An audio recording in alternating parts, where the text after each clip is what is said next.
Okay, number 20 from the review sheet on sound, Doppler effect. So I have Garth can hear in the distance the sound of a train horn as it travels from the mountains on the way from Chattanooga to Nashville. The horn has a frequency of 800 hertz and it's moving at 20 meters per second. Question says, what frequency does Garth hear as the train is traveling away? The first step is figure out who is the source and who is the observer. So in this case, who is doing the hearing? The observer, that's Garth. And what is the source? What's making the noise? That would be the train.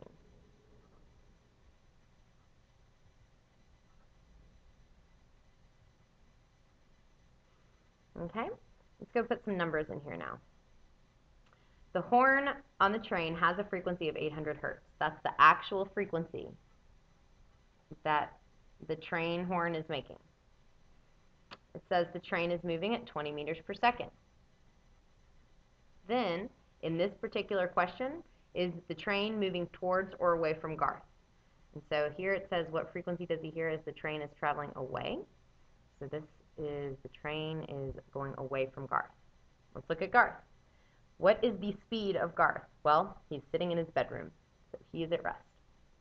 And what am I looking for? The frequency Garth hears. So over here in the Garth section, that's what I'm looking for. I'm going to write just the template for the Doppler equation.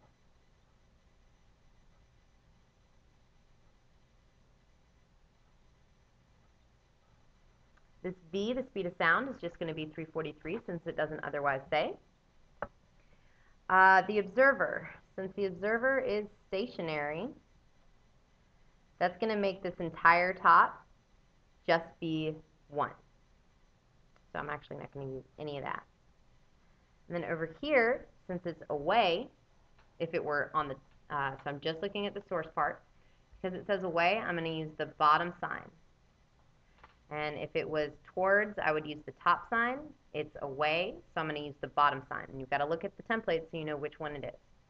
This here tells me I'm going to be using the plus.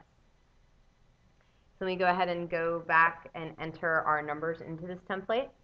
So I'm trying to find, and everything's neat out here so I can see it. I'm trying to find FO. FS is 800. Everything on the top is just 1, and that is because the observer is not moving. The whole observer section is just the number 1. On the bottom, I have 1. I've already determined I'm going to use the plus.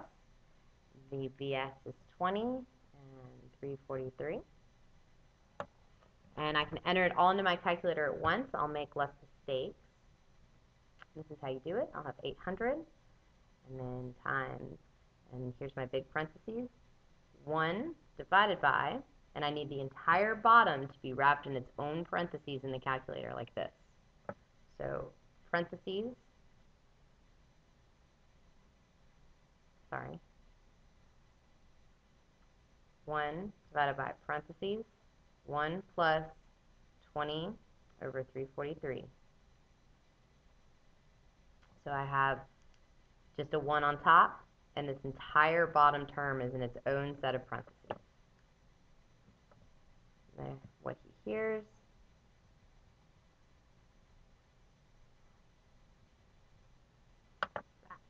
Since it's going away, the observed should be less than the actual one, which it is.